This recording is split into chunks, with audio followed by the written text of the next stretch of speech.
Hello guys, welcome to our YouTube channel. Question आपके सामने। The point -2 और 4 lies on the graph of the equation.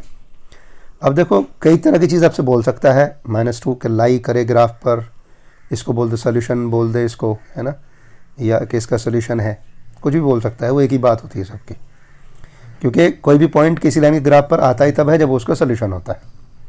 अगर कोई point किसी इक्वेशन की लाइन पर नहीं है तो उसका मतलब ये है कि वो पॉइंट उस इक्वेशन का सोल्यूशन है ही नहीं।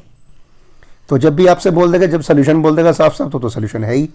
और सोल्यूशन अगर नहीं बोलता, सिर्फ कह दे कि -2 4 लाई करता है किसी ग्राफ की इक्वेशन पर, तो उसका मतलब ये है कि मतलब किसी इक्वेशन के ग्राफ पर, तो उसका मतलब ये है कि वो आपके पास उस इक्वेशन का सोल्यूशन है। तो उसका मतलब साफ साफ मेरे पास ये है कि जो आपको दे रखा -2 और 4, यहाँ मुझे दे रखा lies on the graph of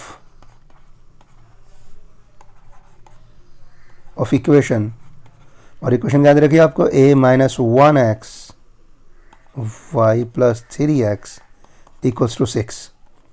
तो इसका मतलब ये हुआ, इसका मतलब मैं सीधे सीधे कह सकता हूं कि -2 और 4 जो है ये क्या है, इज ए सोल्यूशन। अगर ये इसका ग्राफ पर लाई करता है तो सोल्यूशन भी है of the equation a - 1y + 3x = 6। तो ये उसका क्या होगा, सोल्यूशन भी हो गया। तो सोल्यूशन हो गया तो फिर आप क्या कर सकते हैं यहाँ पर, तो अभी हम कर लेते हैं x की जगह। तो देखो, आप जाहिर सी बात है, जब ये ग्राफ आपको दे रखा होता है तो इसका मतलब ये है कि जो पॉइंट अगर आपको दिया है, पहली वैल्यू जो होती है हमेशा वो x की होती है, दूसरी वैल्यू जो होती है हमेशा वो y की होती है। यानी x की जगह पुट कर लेंगे -2 और y की जगह पुट कर लेंगे 4। तो हम ये पुट कर लेते हैं पुट। अब इसका मतलब ये है पुट x = -2 और y = 4 इन द इक्वेशन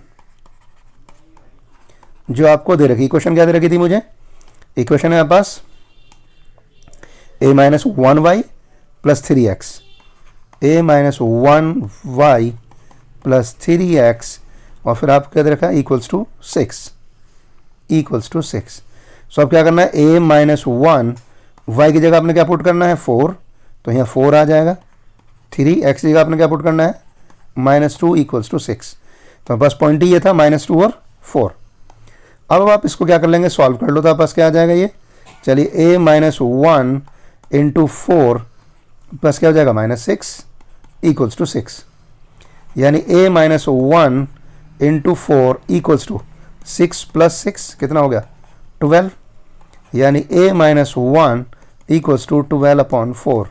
अब इसे 4 से कैंसिल कर दें तो a की वैल्यू कितनी आ जाएगी, a = 3, ये 1 उठ के इधर, ये आप पास हो गया। यानी a की वैल्यू कितनी होगी, 4। तो ये आ गया पास a की वैल्यू। लेकिन अब क्वेश्चन जो है मेरे पास है, ये तो मेरे पास कहीं नहीं लिखा मुझे आप a की वैल्यू निकालनी है। ये कह रहा है the point lies on the graph of the equation, find 2 more solution. आप इसके 2 सोल्यूशन और निकाल दो। अब जाहिर सी बात है, देखो 2 सोल्यूशन तभी मेरे पास, अगर मैं देखूँ कि मैं a की वैल्यू ना निकालूँ तो मेरे पास 3 वेरिएबल हो गए यहाँ पर। एक वेरिएबल ये रहा, एक वेरिएबल ये रहा, और एक वेरिएबल, 3 वेरिएबल हो गए। तो 3 वेरिएबल में मुझे अगर मान लीजिए इक्वेशन 1 है, वेरिएबल 3 है, तो मुझे इस केस में इसके 2 सोल्यूशन और निकालना जो है वो मुश्किल हो जाएंगे। इसलिए अब हम क्या करेंगे, इसलिए इस केस में सबसे पहले हमने क्या किया, जो मुझे सोल्यूशन दिया हुआ है इसके बेस पे पहले हमने a की वैल्यू निकाल ली। और जब a की वैल्यू निकल के आ गई तो मेरे पास अब क्या रह गया, अब इसका मतलब ये मेरे पास सिर्फ ये 2 वेरिएबल रह गए। 2 में से मैं एक की वैल्यू रख लूंगा, दूसरे के बराबर निकल करके आ जाएगी, तो बड़ी मैं आसानी से उसके सोल्यूशन निकाल सकता हूँ। तो अब जैसे ही मैं अभी इस a की जगह अगर मैं पुट कर दूँ 4, तो जैसे ही आप ये a की जगह 4 पुट करें तो आपके पास क्या हो जाएगा, 4 - 1। तो वैसे आपने देख लिया कि a - 1 किसके बराबर निकाल लगा आपने, a - 1 किसके इक्वल था, 3 के। तो मैं इसी जगह पुट कर लेता हूँ 3y प्लस, यही था। यानी a - 1 देखो आपके पास क्या है, इक्वेशन a - 1y, और a - 1 की वैल्यू आपने कितनी निकाल ली, a - 1 किसके बराबर है, 3 के। तो इसलिए क्या होगा, 3y हो गया। 3y जब ये हो गया तो 3y + 3x + 3x = 6। अब अगर आप ध्यान से देखें तो पूरी इक्वेशन 3 से डिवाइड हो सकती है। तो 3 से भी डिवाइड हो जाएगा, 3 से भी डिवाइड हो जाएगा, 3 से, तो कर लो डिवाइड। जब 3 से 3 को डिवाइड करोगे तो 1 आ जाएगा, 3 से 3 को डिवाइड करोगे तो भी 1 आ जाएगा, 3 से 6 को डिवाइड करोगे तो आप 2 आ जाएगा। तो इक्वेशन आपके पास क्या हो गई, y + x = 2। अब आपने क्या करना है, इसके 2 सोल्यूशन निकालने हैं, किसके, y + x = 2 के आपने 2 सोल्यूशन निकालने हैं। यानी अगर मैं यहाँ से चाहूँ तो y की वैल्यू अगर आप निकालना चाहें, y = 2 माइनस एक्स। मैं इसको इक्वेशन बोलता हूँ। सपोज कीजिए ये आप पास है, हमने इसको नाम तो नहीं दिया था शायद कोई यहाँ पर, नहीं हमने यहाँ पर कोई नाम नहीं दिया था इसका। चलिए तो अब आप क्या कर लेते हैं, यहाँ पर मैं इसको नाम देता हूँ इक्वेशन फर्स्ट है मेरे पास।